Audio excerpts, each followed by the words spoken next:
2, 1, go!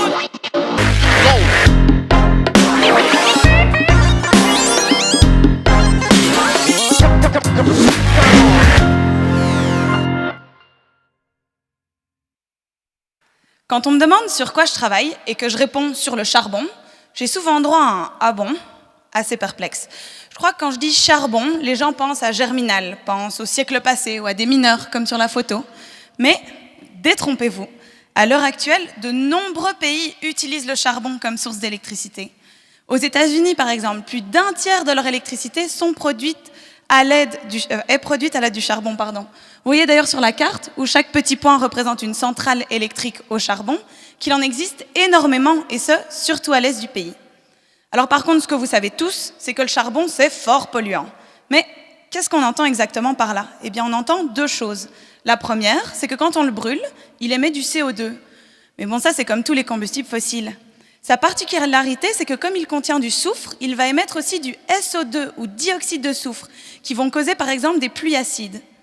Alors bon, le gouvernement américain, évidemment, ne veut absolument pas de pluie acide. Du coup, ils ont mis en place des réglementations très strictes quant à leur niveau de SO2 qui peuvent sortir de leur centrale. Résultat des courses, les Américains de l'Est du pays vont devoir rapidement trouver des solutions peu coûteuses pour diminuer leurs émissions de SO2 et vont devoir fermer leurs centrales, ce qui pourrait mener à des pénuries d'électricité. Alors c'est là que mon projet intervient. Moi, ce que je regarde, c'est le potentiel de remplacer une partie du charbon par des déchets.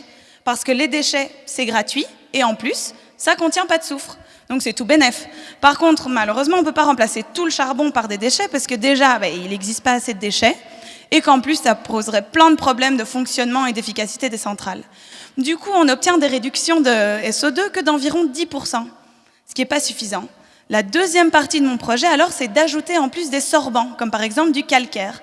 Parce que le calcaire a la possibilité, à haute température, comme est représenté en bas sur la diapositive, de capturer le SO2 gazeux sous forme solide. Et une fois qu'on a des particules solides, c'est facile, il suffit d'avoir un filtre et on les attrape. Et ça, tous les centrales en ont déjà. Alors combiner comme ça charbon, déchets, sorbants, c'est assez nouveau comme idée. Du coup, dans ma thèse, j'ai fait des dizaines et des dizaines de tests. J'ai été couverte de charbon de la tête aux pieds à plusieurs reprises. Je pense qu'on a pu me confondre pour les mineurs de cette photo.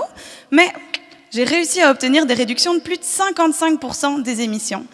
Alors j'espère ainsi aider les Américains à produire de l'électricité de façon moins polluante.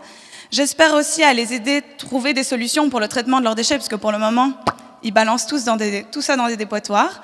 Puis j'espère que vous tous là dans la salle, la prochaine fois que vous entendrez parler du charbon, vous direz « Ah, mais si, bien sûr, je vois charbon, soufre, pluie acide, tout ça, utilisé pour l'électricité. Ça avait été expliqué par la petite Belge là, qui représentait le Québec à Paris. » Merci.